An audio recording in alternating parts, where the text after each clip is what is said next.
Welcome to Gravestone Inscriptions. In this module, we will look at how to find, decipher, and interpret gravestone inscriptions. Sometimes the inscription is partially eroded or includes anachronistic words that are hard to interpret.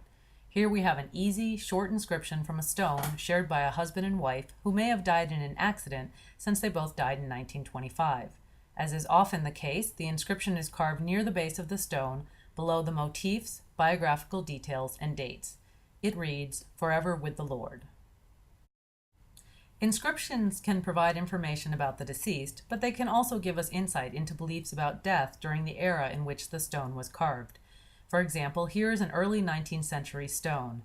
The inscription reads, "Here lies the body of Nicholas Lewis. He departed this life December 8, 1808. Note the choice of adjectives and nouns, the body, departed, this life." The inscription does not shy away from referencing the deceased body, but it does not use the word death. In this 1827 stone, the use of euphemisms is even more evident. This inscription reads, "In memory of Constance Foxworthy, wife of Philip Foxworthy." Then it gives her birth and death dates.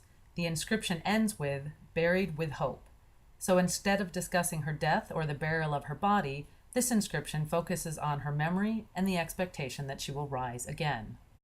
Before trying to decipher an epitaph, it helps to think about who is buried under the stone.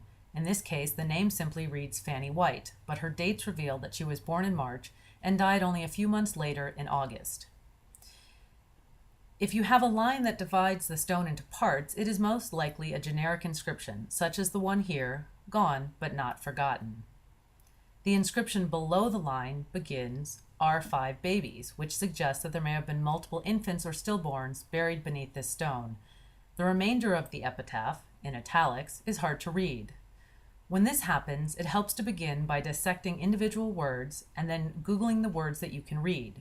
Here the words suffer and children are easier to read than the others. If you search for these terms, you will find the verse, "Suffer the little children to come unto me, and forbid them not, for of such is the kingdom of heaven."